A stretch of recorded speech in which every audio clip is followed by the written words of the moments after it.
Haleluya. Salam sejahtera dalam kasih Tuhan Yesus Kristus. Perenungan kali ini saya ambil dari Injil Matius pasal 5 ayat 8 yang berbunyi, "Berbahagialah orang yang suci hatinya, karena mereka akan melihat Allah." Injil Matius pasal 5 termasuk ayat 8 di dalamnya merupakan bagian dari apa yang kita kenal dengan sebutan khotbah di bukit. Satu pengajaran yang disampaikan oleh Tuhan Yesus yang berisi norma-norma atau prinsip-prinsip dasar dari kekristenan.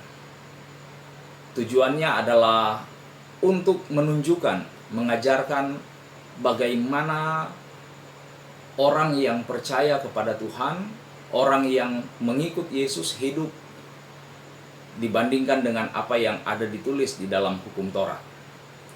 Implikasi dari orang yang suci hati di dalam ayat ini dikatakan ada dua hal. Yang pertama, mereka disebut sebagai orang-orang yang berbahagia. Kemudian yang kedua, mereka dikatakan bahwa akan melihat Allah. Berbicara tentang integritas dari orang Kristen, orang percaya, itu haruslah merupakan sesuatu yang terpancar dan dapat dilihat oleh orang lain. Apa yang ada di dalam hati kita itu juga harus terpancar dari apa yang keluar yang dapat dilihat dari orang. Integritas itu harus terlihat dari citra yang ditampakkan, yang ditunjukkan oleh seorang percaya. Masalahnya adalah seringkali citra atau apa yang nampak itu sering dipakai sebagai kamuflase dari keberadaan integritas yang sebenarnya. Apa yang nampak di luar seringkali dipakai untuk menutupi keadaan hati yang sebenarnya tidak seperti apa yang ditampakkan.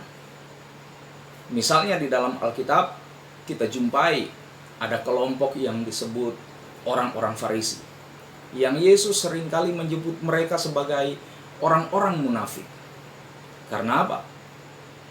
Apa yang mereka tunjukkan secara lahiriah tidak sesuai dengan apa yang ada di dalam batin atau di dalam hati mereka. Dan manusia seringkali menilai orang itu berdasarkan apa yang kelihatan. Manusia melihat orang, melihat sesama berdasarkan citra yang nampak di bagian luar. Berbeda dengan Allah. Di dalam Mazmur, misalnya Mazmur pasal 51 ayat yang ke-8 dikatakan di sana, Tuhan berkenan akan kebenaran di dalam batin seseorang. Jadi Tuhan melihat hati, Tuhan melihat batin. Beda dengan manusia yang seringkali melihat citra yang tampak dari luar. Ada beberapa contoh di dalam Alkitab yang Tuhan kemukakan. Misalnya di dalam 1 Samuel pasal 16 ayatnya yang ke-7. Tuhan berbicara kepada Samuel bahwa manusia melihat apa yang nampak, tetapi Tuhan melihat hati seseorang. Itu sebabnya Tuhan kemudian memilih Daud, yang sekalipun citra luarnya kelihatannya tidak sebegitu baik dibanding kakak-kakaknya, tetapi dia memiliki integritas yang luar biasa di dalam hatinya. Contoh yang lain juga di Kejadian pasalnya yang ke-6. Bagaimana Allah melihat Nuh sebagai seorang yang berkenan di hadapan Tuhan. Dan masih ada banyak contoh di dalam Alkitab. Yohanes pasal 2 ayat 23 sampai 25 juga bicara tentang bagaimana Tuhan melihat keberadaan hati atau batin seseorang sebagai sumber kehidupan. Amsal pasal 4 ayat 23 berkata bahwa hati ini, manusia batinia kita, itu harus dijaga, dari segala sesuatu yang harus kita waspadai.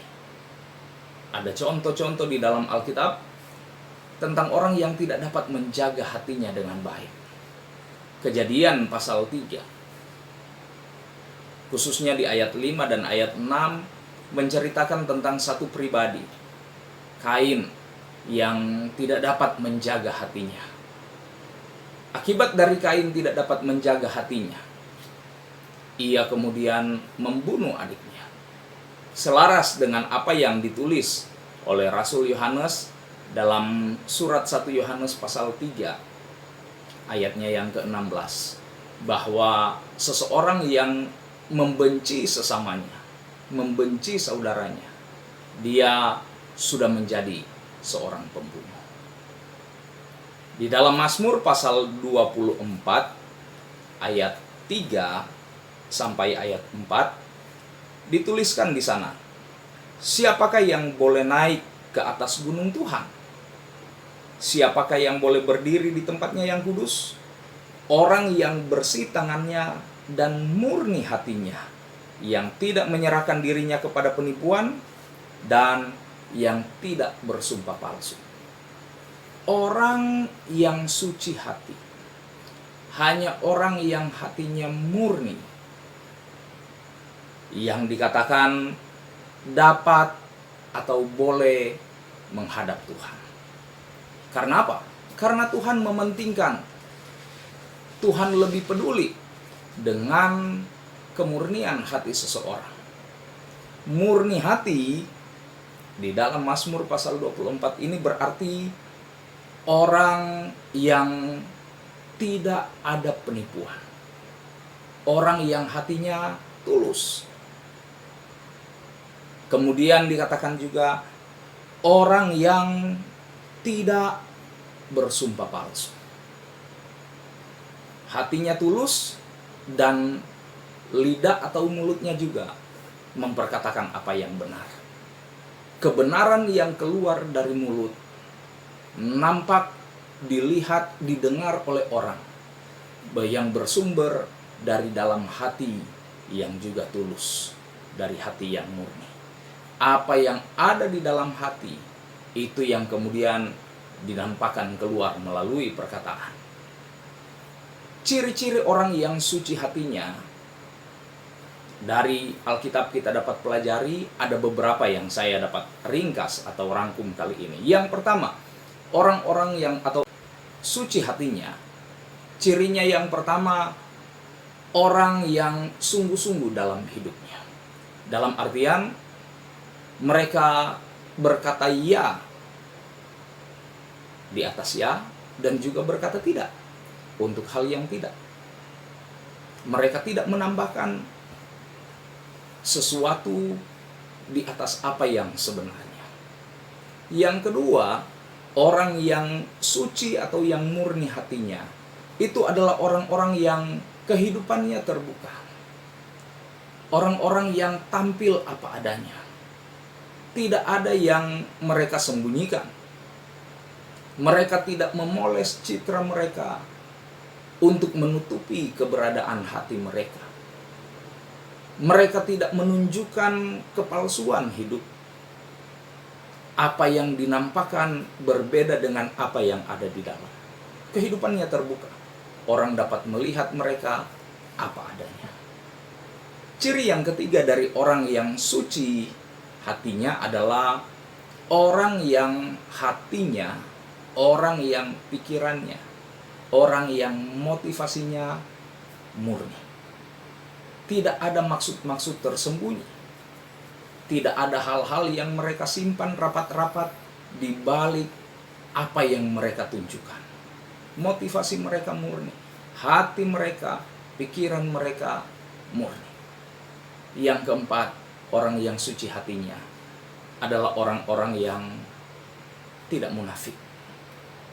Di Matius pasal 23 ayat 25, Tuhan Yesus mengecam orang-orang Farisi. Tuhan Yesus katakan, celakalah kamu, hai ahli-ahli Taurat dan orang-orang Farisi. Hai kamu orang-orang munafik, sebab cawan dan pinggan kamu bersihkan sebelah luarnya, tetapi sebelah dalamnya penuh rampasan dan kerakusan. Yesus mengecam orang-orang Yahudi yang memoles citra mereka sedemikian rupa untuk menyembunyikan kebusukan yang ada, kekotoran yang ada di dalam hati mereka. Yesus umpamakan mereka seperti cawan yang bagian luarnya dibersihkan dengan baik, tetapi di dalamnya penuh dengan rampasan, penuh dengan kerakusan. Ada beberapa hal yang dijadikan Yesus sebagai analogi untuk menunjukkan bagaimana cara hidup orang Farisi yang hanya mementingkan tampilan luar mereka, sementara hati mereka tidak benar di hadapan Tuhan. Mari kita benahi hati kita. Kita benahi manusia batiniah kita. Baru kemudian apa yang ada di dalam itu yang akan nampak keluar. Jangan kita hanya memoles citra kita, tetapi hati kita penuh dengan kekotoran, hati kita penuh dengan kebusukan. Ingat, hari-hari ini kita dalam rangka menyambut Hari Pantekosta yang tidak beberapa lama lagi kita akan rayakan. Memperingati hari di mana Roh Kudus diberikan kepada gereja Tuhan, kepada orang-orang percaya. Mungkin ada banyak di antara kita sudah jadi orang percaya sekian lama. Dan kita sudah berdoa juga sekian lama untuk meminta supaya Tuhan penuhkan hidup kita dengan Roh Kudus-Nya. Tetapi mungkin tahun demi tahun berlalu dan kita belum mengalami kepenuhan Roh Kudus itu. Coba kita periksa hati kita. Apakah hati kita sudah murni di hadapan Tuhan? Apakah hati kita sudah hati yang tulus, yang suci di hadapan Tuhan? Jangan sampai kita hanya terlihat baik di luar, tetapi di dalam kita, di hati kita, terdapat hal-hal yang tidak benar yang kita simpan rapat-rapat, yang membuat kemudian Roh Allah yang suci dan kudus itu tidak dapat masuk dan tinggal di dalam hidup kita, di dalam hati kita, karena hati kita penuh dengan kekotoran. Sekali lagi, mari kita minta supaya Tuhan yang dapat melihat sampai kedalaman hati kita, sampai batin kita. Minta supaya Tuhan itu menyucikan hidup kita, memampukan kita untuk dapat hidup berkenan di hadapan Tuhan, memiliki hati yang suci, hati yang murni, supaya ketika kita berdoa kepada Tuhan, Roh Kudus dicurahkan di dalam hidup kita, diberikan dan tinggal di dalam hati kita, dan kita menjadi orang-orang percaya yang hidupnya semakin berkenan dan semakin mempermuliakan nama Tuhan. Puji Tuhan, Tuhan memberkati kita semua dengan hati yang murni. Tuhan memberkati kita dengan memberikan Roh Kudus-Nya dalam hidup kita sebagai orang-orang percaya. Haleluya. Mari kita berdoa bersama-sama. Tuhan Yesus, terima kasih. Kami datang kepadamu, mengakui di hadapan-Mu, kami manusia yang penuh dengan kelemahan dan kekurangan. Tetapi saat ini kami mohon kemurahan Tuhan, anugerah Tuhan, untuk Engkau menyucikan lagi hidup kami, untuk Engkau menguduskan lagi hati kami, supaya kami menjadi orang-orang yang berlayak ada di hadapan-Mu. Bukan hanya apa yang dari luar kami yang terlihat baik, tetapi apa yang nampak di luar, itu muncul dari dalam hati kami yang sudah dikuduskan dan disucikan oleh Tuhan. Biarlah dengan hati kami yang sudah disucikan itu, Engkau berikan Roh Kudus-Mu tinggal di dalam hidup kami, ada di dalam hati kami, menguasai keseluruhan hidup kami, dan kami hidup semakin berkenan dan semakin mempermuliakan nama-Mu. Terima kasih ya Tuhan, terpujilah Engkau. Di dalam nama Tuhan Yesus Kristus kami bersyukur buat kebenaran. Haleluya. Amin. Puji Tuhan. Tuhan Yesus memberkati saudara-saudara sekalian. Haleluya.